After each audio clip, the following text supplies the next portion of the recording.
Right, ஒரு சின்ன ஜெபம் பண்ணுவோம். இயேசுவின் நாமத்தினால் நீர் பேசும் நாங்கள் கேட்கட்டும். எங்களை உயிர்ப்பித்து வழி நடத்தும் இயேசு மூலம் ஜெபிக்கிறேன் தகப்பனே. இங்கே புதிய ஏற்பாடில் பார்த்தீங்கன்னா இயேசுநாதர் எந்த அடக்க ஆராதனையுமே நடத்தலை. அவர் ஒரு இடத்துக்கு போனார்னா அவனை உயிரை கொடுக்குறது தான் போகிறாரே தவிர உயிரை எடுக்க அந்த அடக்க ஆராதனையில் போய் கலந்துக்கிட்டதே கிடையாது. புதிய ஏற்பாடுன்னு சொன்னேன். பழைய ஏற்பாடில் மோசேயை அடக்கம் பண்ணினார் அப்படின்னு வேதத்தில் வாசிக்கிறோம். அல்லேலூயா. ஆனால் வேதம் சொல்லுது மரணத்துக்கு அதிகாரி பிசாசு, மரணத்தின் மேல் அதிகாரம் செலுத்துகிறவன் பிசாசு. ஆனால் தேவன் அல்லது ஜீவன் உண்டாயிருக்கவும் பரிபூரணப்படவும் வந்தவர் அவர். ஆனால் இன்னொரு இடத்துல எழுதியிருக்கு அவர் கொல்லுகிறவரும் உயிர்ப்பிக்கிறவருமாய் இருக்கிறார். இப்படி இதெல்லாம் நீங்கள் வாசித்து பார்த்தீங்கன்னா அவருக்கு எல்லா ஜீவனை கொடுக்கவும் உயிரை கொடுக்கவும் உயிரை எடுக்கவும் அவருக்கு அதிகாரம் இருக்கிறது. அப்பேற்பட்ட அதிகாரமுடைய இயேசு கிறிஸ்து ஒரு மனிதனுக்காக, அல்லேலூயா, நன்றியோடு கூட துதிக்கிறேன், அல்லேலூயா, கர்த்தருக்கு ஸ்தோத்திரம் ஆண்டவரே, மனுகுலத்திற்காக அவர் மரித்து அவர் உயிர்ப்பிக்க வேண்டியதாக இருந்தது. மனுஷன் மரித்து அல்லேலூயா உயிர் பெறும்படியாய் அதை அவர் மரித்து இப்படி தான் உயிர் பெறணுங்கிறத நமக்கு போதித்து இருக்கிறார். அல்லேலூயா. 2 மரணங்கள், ஒன்று ஆவிக்குரிய மரணம், இன்னும் மாமிச மரணம். நாம் பிறக்கும் பொழுதே நாம் ஆவிக்குரிய ஆத்ம மரணத்தோடு தான் நம்ம பிறக்கிறோம். உயிரற்ற ஆத்மாவோட தான் பிறக்கிறோம். உயிர்னா அந்த ஜீவனை சொல்லலை, ஆத்மாவில் ஜீவன் இல்லாமல் தான் நம்ம பிறக்கிறோம். இங்கே இயேசு கிறிஸ்துவை நாம் விசுவாசித்து இயேசு என் பாவத்திற்காய் மரித்தார், அடக்கம் பண்ணப்பட்டார், உயிர்த்தார்னு விசுவாசிக்கும் போது பரிசுத்தாவியை பெறும்போது ஆத்மாவிலே நாம் உயிர் பெறுகிறோம். அது ஜீவ ஆத்மா ஆகிறது. பிசாசானவன் என்ன செய்கிறான்? ஒரு ஜீவாத்மா ஆனவனை மரணத்துக்குள்ளாக நடத்தும்படியாய் அவன் டைரக்டாக ஜீவனை தொட முடியாது. அவன் ஜீவனை தொடாமல் இருக்க காரணம் கிறிஸ்து தான் ஜீவன். கிறிஸ்துவை பெற்றால் தான் ஆத்மாவில் ஜீவன் பெற முடியும். இப்போ என்ன செய்கிறான்? நம்ம சரீரத்தில் பலவீனங்களை கொடுக்குறான்.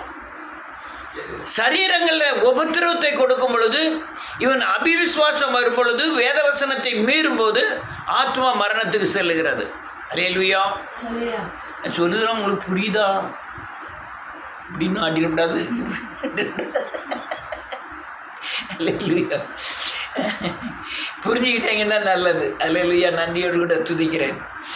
இந்த ஆத்மா சரியானபடி வாழ்ந்தாதான் உங்கள் சரீரம் சுகமாக இருக்கும். உங்களுடைய ஆத்மா கிறிஸ்துவை எப்போ சார்ந்திருக்கிறதோ, வேதவசனத்தை எப்போ சார்ந்திருக்கிறதோ, அப்போ உங்கள் சரீரங்கள் எல்லாம் இயேசுவை போல மாறிக்கிட்டே இருக்கும். ஒருவேளை நீங்கள் அபிவிசுவாசம் வந்து சத்தியத்தை மீறினாலோ, அல்லது மாமிச கிரியைகளில் விழும் பொழுதோ, அல்லது இந்த சாபத்தின் தண்டனையை கொண்டு வருகிற அந்த 3 காரியங்களில் ஏதாவது ஒன்று செய்தாலோ உங்கள் ஆத்மா மரணிக்கும். மரணிக்கும் போது உங்கள் சரீரம் பாதிக்கும். அல்லேலூயா. சரீரம் தாறுமாறாக பாதிக்க ஆரம்பிக்கும். அதே போல பிசாசானவன் என்ன பண்ணுகிறான்? சரீரத்தை தீண்டுவான். மாண்டடி, காய்ச்சல், நம்ம படுத்துக்கிட்டே ஜெபம் பண்ணுவோம். ராத்திரி ஜெபத்தை கொஞ்சம் படுத்துக்கிட்டே பண்ணுவோம். விடிய காலம் கொஞ்சம் நேரம் சோத்திரம் பண்ணிவிட்டு அக்கால் தலையை மடக்கி விடுவோம்.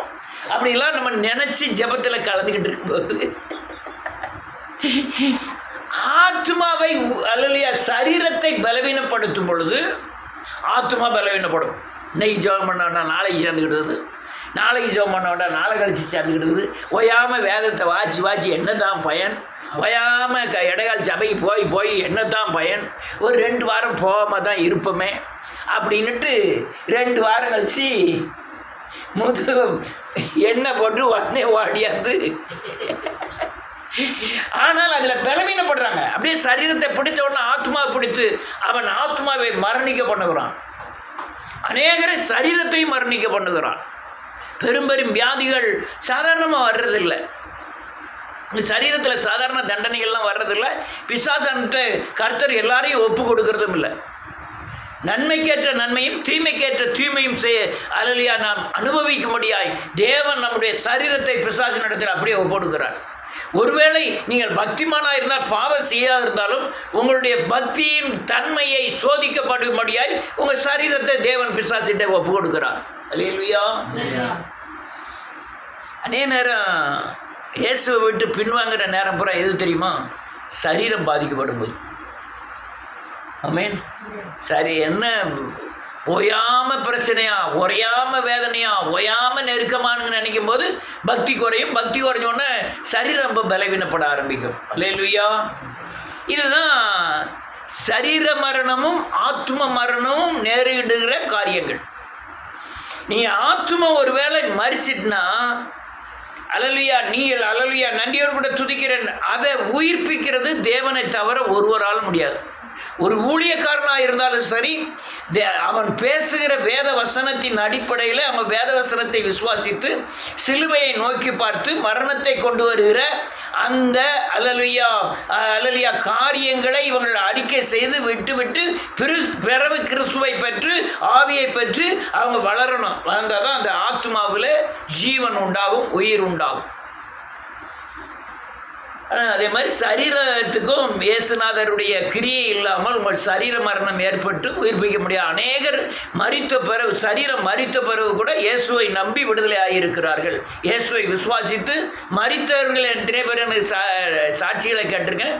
மரித்து 2 மணி நேரம் கழிச்சு 5 மணி நேரம் கழிச்சு நான் எனக்கு உயிர் திரும்ப வந்துட்டுலாம் சொல்ல கேட்டிருக்கிறேன். இப்போ 2 காரியமும் மரித்த பிறகு பிசாசினால் உயிர்ப்பிக்க முடியாது, தேவன் தான் உயிர்ப்பிக்கணும். ஒரு வசனத்தை வாசிப்போமே. எபிரேயரின் புஸ்தகம் 2வது அதிகாரம்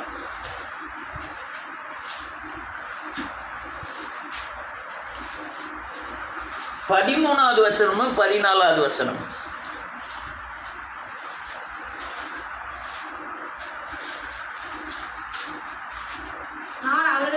14, 15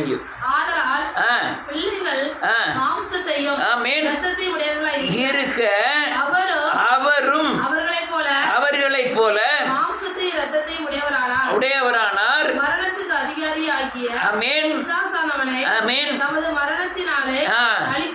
வேதம் என்ன சொல்லுது? மரணத்துக்கு அதிகாரி பிசாசானவன். அவன் சரீர மரணத்தை கொண்டு வருகிறான். அந்த மரணத்துக்கு அப்புறம் நமக்கு ஒரு வாழ்வை கொடுக்க முடியாய் தேவன் மரணத்துக்கு அதிகாரியை அல்லேலூயா நன்றியோடு கூட துதிக்கிறேன் ஜெயிக்கும்படியாய் அழிக்கும்படியாய் வந்தார். சரீரம் செத்துரும், ஆனால் நமக்கு ஒரு ஜீவனை கொடுத்தார். அந்த ஜீவன் என்ன சொன்ன? ஆத்மாவில் கொடுத்த ஜீவன் பரிபூர்ணப்படும் பொழுது அந்த சரீரம் மரணிக்கப்படுற பிறகு நமக்கு வேறொரு சரீரம் கொடுக்கப்படும். என்ன சரீரம்? மகிமையின் சரீரம். இந்த சரீரம் அல்லேலூயா போய் அல்லேலூயா இயேசுவோடு அல்லேலூயா நித்திய ராஜ்யத்திலே பங்கு பெறும். அதனால் மரணத்தின் அதிகாரியாகிய பிசாசின் கிரியையாகிய மரணத்தை அழிக்கும்படியாய் அவரும் மாம்சத்தும் இரத்தத்தும் உடையவராய் பிறந்து அடுத்த என்ன எழுதிருக்கு? ஜீவகாலமெல்லாம்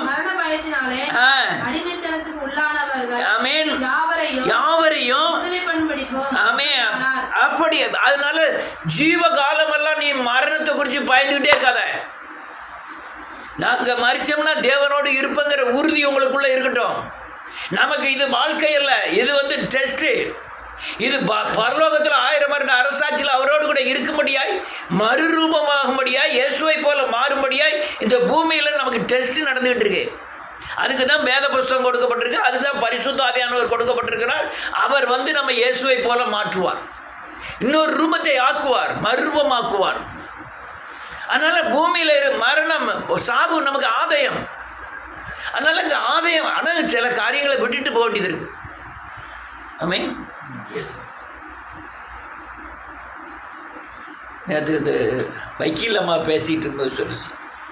வக்கீல் இந்த தீயை கொளுத்தி இந்த பெண்கள்லாம் மரண வாக்குகோல் நம்ம கொடுப்பாங்க. சாகு கொஞ்ச நேரத்துக்கு முந்தி போய் ஜட்ஜி போய் கேட்கணும், எப்படி செத்த, அவங்க வீட்டுக்காரர் தீ வச்சுட்டாரா, மாமியார் வச்சுட்டாங்களா, மாமனார் வச்சுட்டாங்களான்னு கேட்கணும். நானும் போயிருக்கேன் அந்த ஜட்ஜி கூட. இன்னும் 2 பிள்ளைகள் இருக்கும். கணவன் தான் அவர் மேலேயே பெட்ரோல் ஊற்றி தீ கொளுத்திப்பார். மேலு காலெலாம் எரிஞ்சிருக்கும். ஆனால் அப்பவும் அந்த தாய் என்ன சொல்லுவா, தான் பிள்ளையுடைய நிலைமை என்ன ஆக போதோ தெரியல, கணவரை காட்டி கொடுக்கக்கூடாதுன்னு சொல்லி நானே பெட்ரோல் ஊற்றிக்கிட்டு நானே தீ வச்சிட்டேன் அப்படின்னு சொல்லும். ஆனால் அந்த ஜட்ஜிக்கு நல்லா தெரியும் வீட்டுக்காரர் தான் தீ வச்சிருக்காருன்னு தெரியும். ஆனால் மரண வாக்களை மழுத்தை மாற்றி வைக்க முடியாதுல்ல. அந்த கொடுமையான நேரத்தில் சாவ போகிற நேரத்துலையும் கூட கணவனையோ பிள்ளையோ காட்டி கொடுக்க மாட்டா அந்த அம்மா, அந்த தாய் அப்படின்னு சொல்லுது நேற்று. அல்லேலூயா. மரணம் மரணம் ஆனால் இந்த மரணம் ரொம்ப மோசமானது. அல்லேலூயா. யான்னு கேட்டால் அநேகருடைய நிலைமை மரணம் மறிச்சிட்டா போதும் அதோட முடிஞ்சதுன்னு அப்படின்னு நினச்சினா தற்கொலைகளை பண்ணுதாங்க. ஆனால் வேதனைக்கு அங்கே தான் ஆரம்பமே. இல்லையா? ஆனால் இந்த நீ இயேசுக்கு கிறிஸ்துவனாக இருந்திருந்தால் இந்த தற்கொலை எண்ணங்கள் வந்தாலே நீ சாபத்திலிருந்து விடுதலை ஆகலைன்னு அர்த்தம். இந்த பூமியில் வாழும் வரை அல்லது ஆவியானவரோடு கூட துணையில் இருந்தீங்கன்னா மரண பயமோ மரணிக்க வேண்டும் என்ற எண்ணமோ உங்களுக்குள்ளே வராது. நான் அநேக நேரம் சொல்லலாம், டக்குனு என்னை மறித்து கர்த்தர் எடுத்துக்கிட்டு இல்லை, அப்படியும் எடுக்க முடியாது. ஏன்னு கேட்டால் உங்கள் சரீரத்தின் கிரியைகள் இயேசுவின் சாயலுக்கு ஒப்பாய் மாற வேண்டும். சரீரத்தில் இருக்கிற ஒவ்வொரு கிரியைகளும் இயேசுவை போல மாறணும். இயேசுவின் கண் நமக்கு வேணும், இயேசுவின் வாய் நமக்கு வேணும், இயேசுவின் கை கால்கள் நமக்கு வேணும். அந்த அச்சு அடையாளம் இருந்தால் தான் நீங்கள் அங்கே பூர்ணப்பட்டதான அடையாளங்கள். பூர்ணப்படாமல் நீங்கள் அங்கே போகவே முடியாது பரலோக ராஜ்யத்துக்கு. அல்லேலூயா. ஒரு வேளை இன்னைக்கு ரட்சிக்கப்பட்டு திடீர்னு ஒரு ஆள் இறந்துட்டாங்க, அவங்களுடைய நிலைமை என்ன?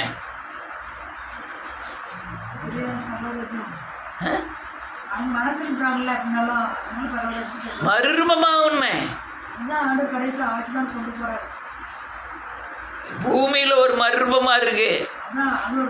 இன்னொன்று சரீரம் மறித்த பிறகு ஒரு மறுரூபமாகும், ஒரு நொடி பொழுதில் மறுரூபமாகும்.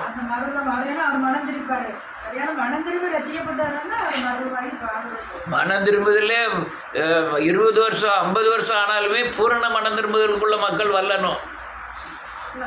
இப்போ என்ன ஆயிட்டுன்னா அவங்களுக்கு ஒரு சப்ஜெக்ட் கொடுக்கப்படுகிறது. நோவா காலத்தில் மரித்தவர்களுக்கு தான் முதல்ல போய் பிரசங்கம் பண்ணுகிறார். அப்படி எழுதியிருக்கா? அங்கே போய் பண்ணி அவங்கள மறுரூபப்படுத்துகிறார். அப்போ அவங்களுக்கு ஒரு சப்ஜெக்ட் கொடுக்கப்படுது. கள்ளன் மனம் திரும்பினானா கடைசி நேரத்தில் என்னை ஏற்றுக்கொள்ளும் அந்த நேரத்தில் இவனுக்காய் பிரசங்கிக்கப்படுகிறது. ரைட், வாசிப்போம் ஒரு வசனத்தை. ரோமரின் புஸ்தகம்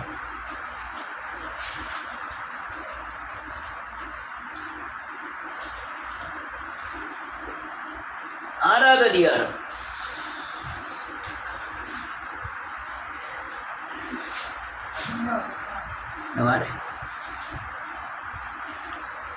6வது அதிகாரம் 4வது வசனத்தில் இருந்து. மேலும் பிதாவின் மகிமையினாலே கிறிஸ்து மரித்தோரிலிருந்து எழுப்பப்பட்டது போல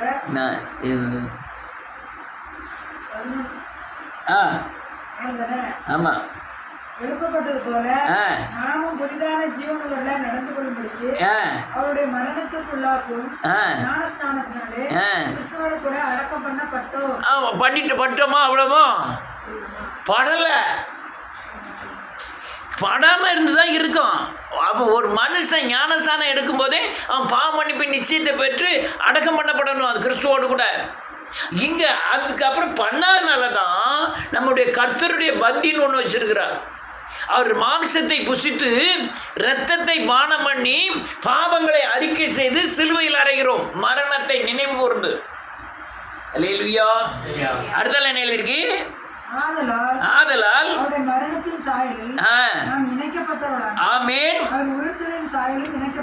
நீங்க அவர் பாவத்துக்கு மரித்தது போல நீங்க மரிச்சீங்கன்னா நீங்க உயிர் தெழுந்து பரலோக ராஜ்யத்துக்கு போவீங்க, இணைக்கப்படுவீர்கள் இயேசுவோடு கூட, இயேசுவின் சாயலுக்கு ஒப்பாய் மாறுவீர்கள்.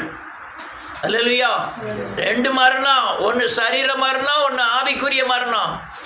ஆத்மாவில் ஜீவன் பெறக்கூடிய அல்லையா மரித்த ஆத்மாவை தான் நம்ம பூமியில் வந்திருக்கோம், பிறந்திருக்கோம். ஆதாமுடைய சாயலிலே, காயினுடைய சாயலிலே, நோவாவின் சாயலில் தான் நாம் இந்த பூமியிலே இருக்கோம். அந்த பூமியில் இருக்கிற நாம் கிறிஸ்துவின் மூலமாய் அல்லேலூயா மனம் திரும்பி பாவமன்னிப்பு நிச்சயத்தை பெற்று கிறிஸ்துவை தரித்து கொள்ளும்போது உயிர் பெறுகிறோம், திரும்ப பிறக்கிறோம், ஜீவனை பெறுகிறோம்.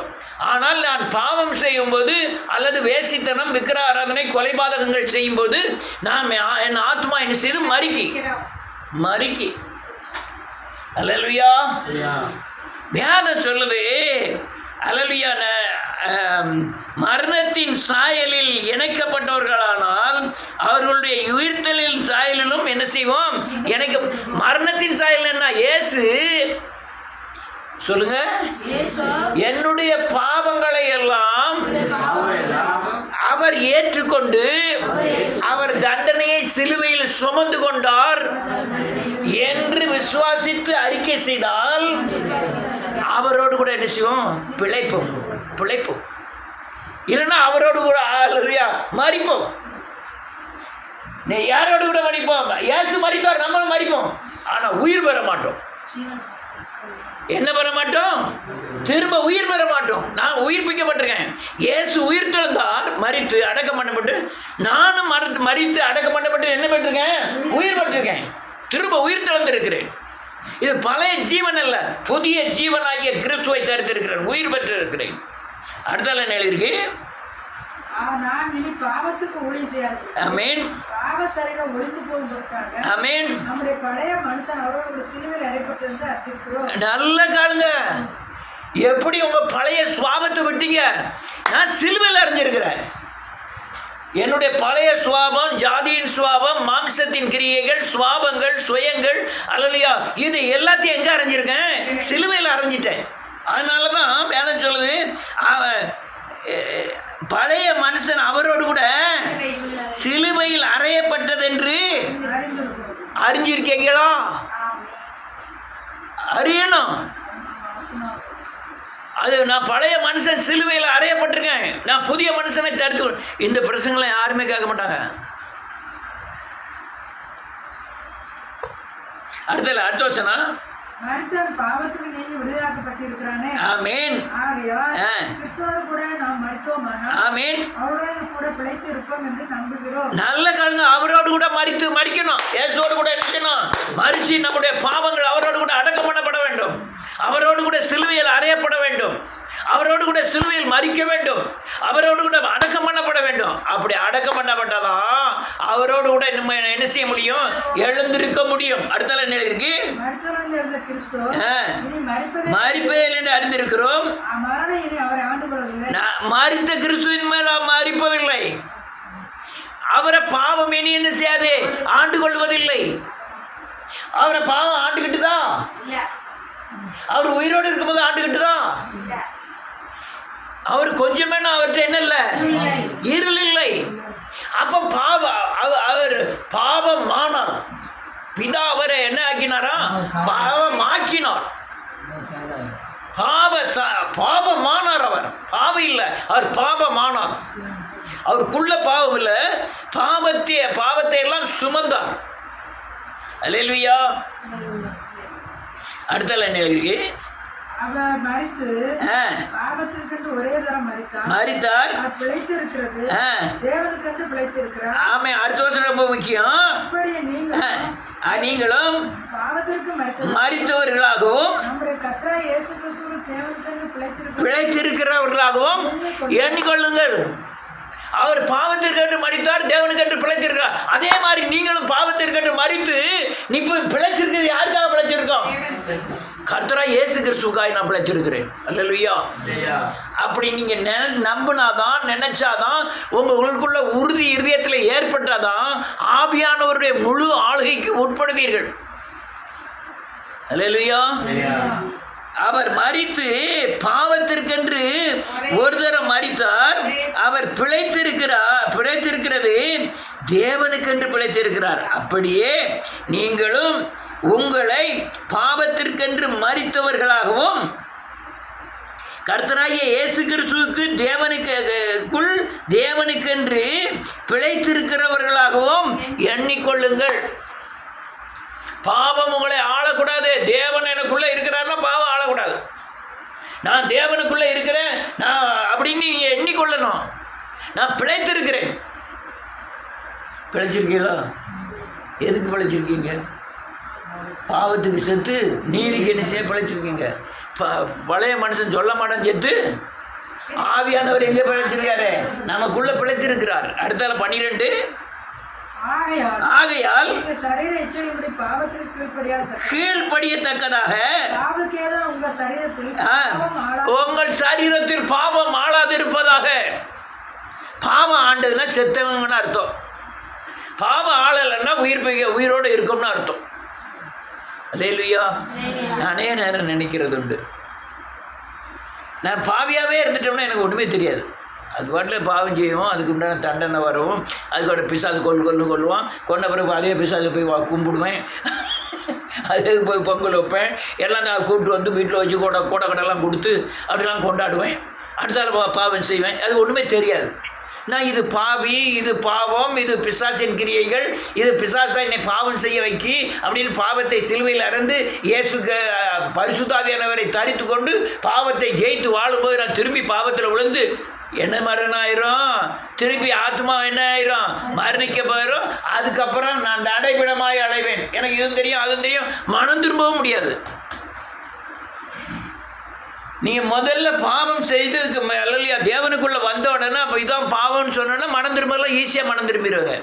ஆனால் நீங்கள் மனம் திரும்பி பரிசுத்தாவியை பெற்ற பின் நீங்கள் பாவம் செய்ய ஆரம்பிச்சிங்கன்னா அல்லையா அதுக்கப்புறம் ஆத்மா மரிச்சிட்டுனா முதல்ல கிடைச்ச இறக்கமும் கிடைக்காது, அந்த இலகுவான இருதயமும் வராது. ஒன்றும் வேண்டாம். நம்ம சினிமா பார்க்குறதுக்கும் இந்துக்கள் அந்த கிறிஸ்துவை அறியாதவர்கள் சினிமா பார்க்குறது ரொம்ப வித்தியாசம் இருக்குது. நம்ம வாஞ்சியாக இழுக்கும், சினிமா அப்படியே வாஞ்சியாக இழுக்கும். நம்ம சேர்மாதிரி 2-3 தீர்க்கதரிசிகள் இந்த ப்ரைவேட் வண்டி பஸ்ஸில் போகிறோம். எங்கே வீக்கப்புறத்துலேருந்து சேர்மாய்க்கு போகிறோம்னு நினைக்கிறேன். பெங்களூர் போயிட்டு வரும்போது வரிசையாக முன்னால் உட்காந்துருந்தாங்க. அதுக்கு அடுத்த சீட்டில் நான் 2 பேர், என் பக்கத்தில் 2 பேர் இருந்தாங்க. அங்கே முன்னால் டிவி போடுதான், டிவியில் படம் போடுதான் ப்ரைவேட் பஸ். இப்படி எட்டி பார்க்குறேன், எல்லாம் அப்படி கை தட்டு தான், ஒன்றுமே கவனிக்கல, அதே தான் பார்த்துக்கிட்டு இருக்கோம். அப்போ தான் கொஞ்ச நேரத்துக்கு முன்னே தீர்க்க தரிசனமே சொல்லியிருக்காவோ.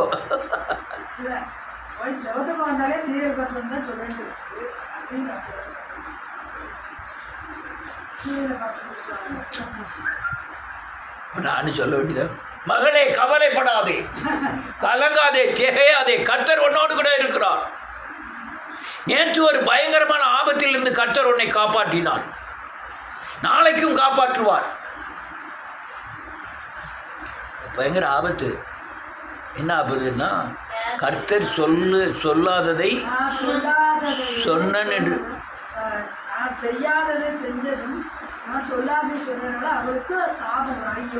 ஐயோன்னு எழுதிருக்கு. சொல்லாத சொன்ன ஐயோ. அல்லேலூயா. இன்னொரு வசனத்தை வாசிப்பான் இயேசுவின் நாமத்தினால. நேரம் ரொம்ப ஆகுது. அல்லேலூயா. ரோமர் 5வது அதிகாரம் 12வது வசனம். அதே இதில் வருது. இப்படியாக ஒரே மனுஷனாலே பாவமும் பாவத்தினாலே மரணமும் பிரவேசித்தது போலவும் எல்லாரும் மனுஷனும் பாவம் செய்த பேடியால் எதுவும் ஆயிற்று, எல்லாத்துக்கும் மரணம் ஆயிற்று. ஆண்டவர் படைக்கும் போது ஆத்மாவில் உயிரோடு தான் படைச்சாரு. இவன் என்னைக்கு பாவம் செய்தான்னா ஆத்மா செத்துட்டு, அதனால மனு குலமே என்ன ஆயிட்டு ஆத்மா மரணத்தோடு தான் பிறகுறான். ஒரு மனுஷன் இன்னைக்கு பிறகுறான்னா அவன் ஆத்மா மரணத்தோடு தான் பிறகுறான். என்னைக்கு இயேசுவை ஏற்றுக்கொண்டு இயேசுதான் கிறிஸ்துன்னு அறிக்கை செய்கிறானோ அப்பதான் ஜீவனை பெறுகிறான். அல்லேலூயா. ரொம்ப டல்லாக இருக்க மாதிரி எல்லாரும் வாசிப்போம். 1 கொரிந்தியர் புத்தகம் 15வது அதிகாரம்.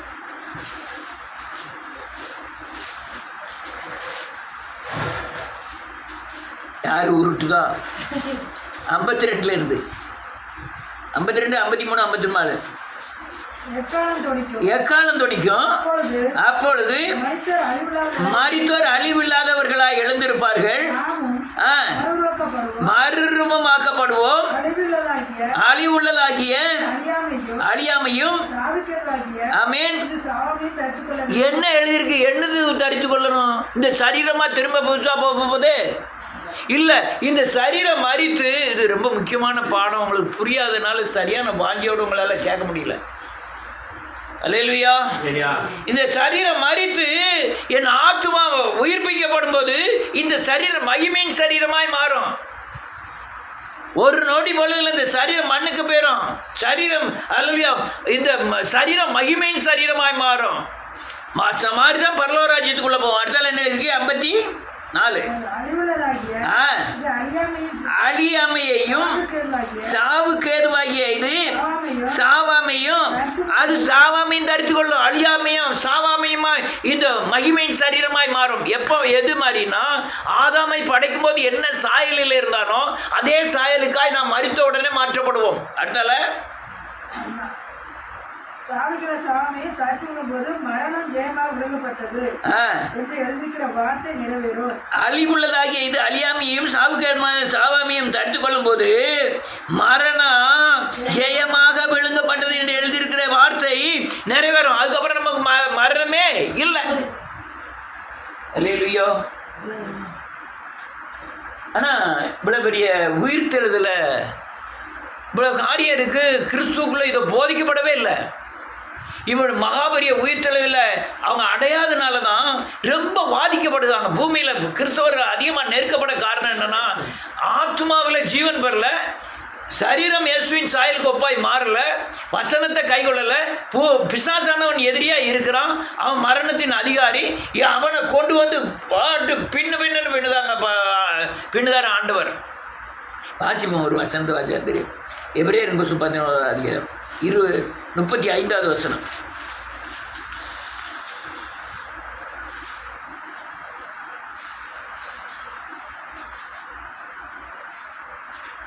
நான் வாசிக்கேன் 35வது வசனம் பாதியிலிருந்து. வேறு சிலர் மேன்மையான உயிர்த்தெழுதலை அடையும்படிக்கு விடுதலை பெற சம்மதியாமல் வாதிக்கப்பட்டார்கள். நீங்கள் மறிக்கணும், பாவத்துக்கு மறித்த நீதிக்கு செத்தாதான், நீதிக்கு பிழைச்சாதான் இந்த பூமியில் பாதிப்பு இருக்காது. இல்லைன்னா நீங்கள் பக்திமான்னு நீங்கள் அதுக்குள்ளெல்லாம் வாசி பார்த்தீங்கன்னா இவங்கெல்லாம் கிறிஸ்துவ சாட்சியாக வாழ்ந்தவங்க தான். வாழ்ந்தாலும் இவங்க உயிர்ப்பிக்கப்படலை. சிலுவை, மரணம், மனம் திரும்புதல், பாவ மன்னிப்பு, இந்த ரட்சிப்பு இதில் அறிக்கை செய்து ஜீவனை பெறலை. அதனால தான் அதுக்கு கீழே அநேகர் வாதிக்கப்பட்டார்கள். என்ன வாதிப்போம்? வேறு சிலர் நிந்தையையும் அடிகளையும் கட்டுகளையும் காவலையும் அனுபவித்தார்கள். கல்லறி உண்டார்கள், வாளால் அறுப்புண்டார்கள், பச்சை பார்க்கப்பட்டார்கள், பட்டயத்தினால் வெட்டுண்டு மரித்தார்கள். வெள்ளாட்டுத்தோர்களை போர்த்து கொண்டு திரிந்து குறைவையும் உபத்திரத்தை துன்பத்தையும் அனுபவித்தார்கள். இவர்கள் 39 இவர்கள் எல்லோரும் விசுவாசத்தினாலே நற்சாட்சி பெற்று இருந்தும் வாக்கு பதார்த்தம் பண்ணப்பட்ட அந்த கானான் தேசமாகிய பரலோக ராஜ்யத்தை அடையவே இல்லை. இப்போ நான் இதை எதுக்கு போதிக்கணும்னா, இந்த எழுப்புதல் உபதேசத்தில் மாத்திரம்தான் சிலுவை, மனம் திரும்புதல், புது சிருஷ்டி இதெல்லாம் பேசிக்கிட்டு இருக்கோம். ஆனால் வேற எங்கேயும் பேசலையே. அவங்க பாதிக்கப்படுகிறார்கள், அநேகர் பாதிக்கப்படுறாங்க, ரொம்ப பேர் பாதிக்கப்படுறாங்க கிறிஸ்துவர்கள். அல்லேலூயா. இந்த கீழே எழுதியிருக்க வாதைகளை பார்த்தா பயங்கர வாதை. கிறிஸ்தவர்கள் ஏன்னா பாவமன்னிப்பு நிச்சயத்தை பிறகு விருப்பம் இல்லை, மனம் திரும்ப விருப்பம் இல்லை. நீங்கள் எப்போவெல்லாம் மனம் திரும்புகிறீங்க? எப்பவும் மனம் திரும்பணும். நெதம் புது சிருஷ்டி ஆகணும். பழைய மனுஷன் நெதம் சாகணும், புதிய மனுஷன் நெதம் தரித்து கொள்ளப்படணும். அப்போ தான் இந்த வாதை, இந்த உலகத்தின் பாடுகள், வேதனை, துக்கத்திலிருந்து நீங்கள் உங்களை தப்பித்து கொள்ள முடியும். அல்லேலூயா. ரைட்டு. நீங்கள் நான் சொல்லுது எவ்வளோ தூரம் தான் புரிஞ்சிருக்கோ தெரியல.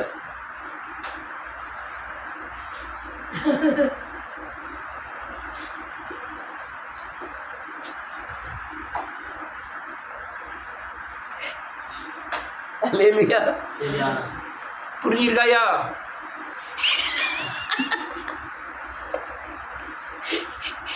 ரொம்ப முக்கியமான பாடம். புரிஞ்சிருக்கா?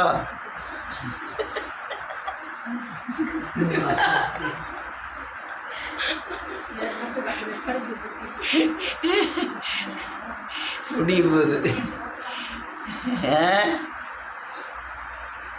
இதான் காரியம். நான் எவ்வளவோ போதிக்கிறேன். நீங்கள் புரிஞ்சு கொள்ளக்கூடிய பரிசுத்தம் தேவை. நீங்கள் எவ்வளோ தூரம் பரிசுத்தமாக இருக்கீங்களோ அப்போ தான் இந்த பரிசுத்த வழி, இந்த ஜீவ பாதை, இந்த ஆவியானுடைய வழிமுறைகள் உங்களுக்கு புரிய ஆரம்பிக்கும். புரிஞ்சாதான் உங்கள் உலகத்தில் நீங்கள் விடுதலையாக இருக்க முடியும். இதெல்லாம் காரியம். அதான் அநேகர் அந்த மகாபரிய உயிர்த்தெழுதலை அடைவதற்கு சம்மதிக்க மாட்டேங்காங்க. மனம் திரும்புதலை விரும்புறதில்லை. புது சிருஷ்டியாக விரும்புவதே கிடையாது. மறுரூபம் ஆகணும், இயேசுவை போல மாறணும். நம்ம பார்க்கிற கண் இயேசுவின் கண்ணாக இருக்கணும், பேசுகிற வாய் இயேசுவின் வாயாக இருக்கணும், கேட்குற காது இயேசுவின் காதாக இருக்கணும். வாய் பேசுகிற வாய் இயேசுவின் வாயை இல்லாதனால தான் சில வார்த்தைகள் கடப்படான்னு ஓடுது. நம்மளை அறியாமலே டபக்குன்னு பெற்று வாடி இருக்குது. அதெல்லாம் இயேசுவின் வாயா என்ன செய்யணும்? மாறணும். இருதயம் யார் இருதயமாக மாறணும்?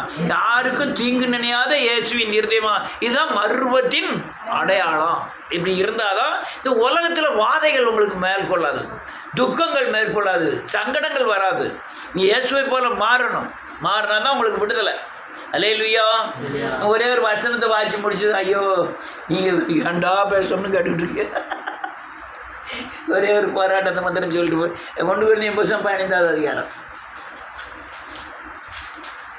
32வது வசனம்.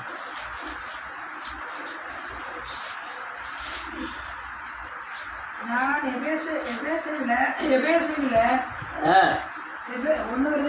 ஆமாமே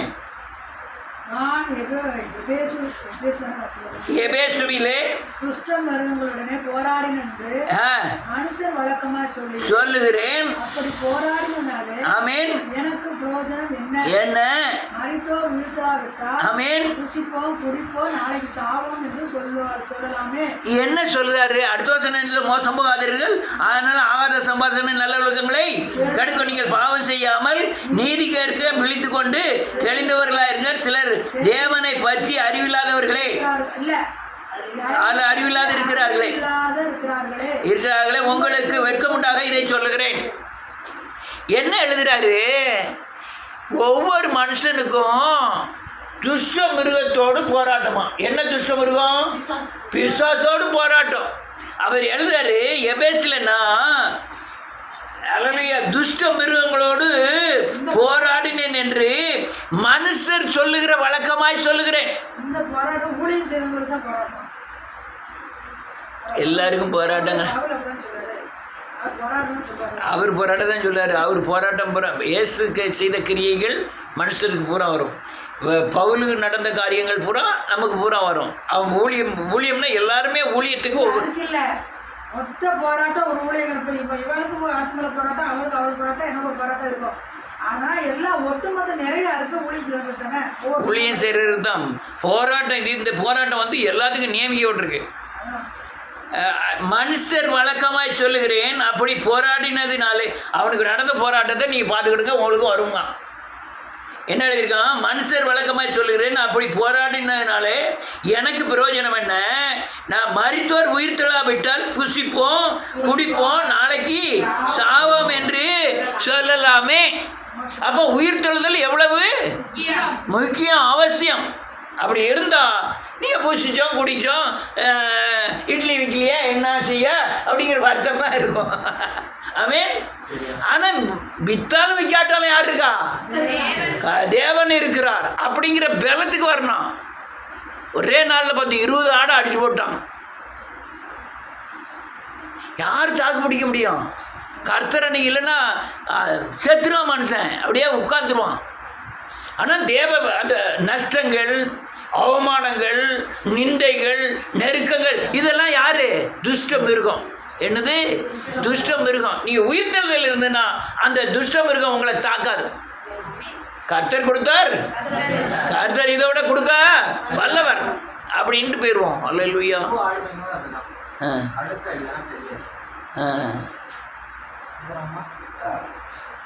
ரைட்டு, யாரோ வேலைப்பாடு பண்ணிட்டான்.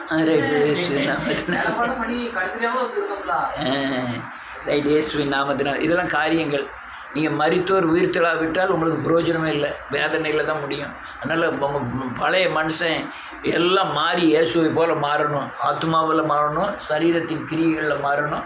இங்கே சரீர மரணம் ஒன்று இருக்குது, ஆத்மா மரணம் ஒன்று இருக்குது. ஆத்மாவில் ஜீவனை பெறுது இருக்குது, சரீரத்தில் ஜீவனை பெறுது இருக்குது. சரீரத்தில் ஜீவனை பெற்றீங்கன்னா நீங்கள் சாகும்போது உடனே மகிமையின் சரீரம் உங்களுக்கு என்ன செய்யப்படும், கொடுக்கப்படும்.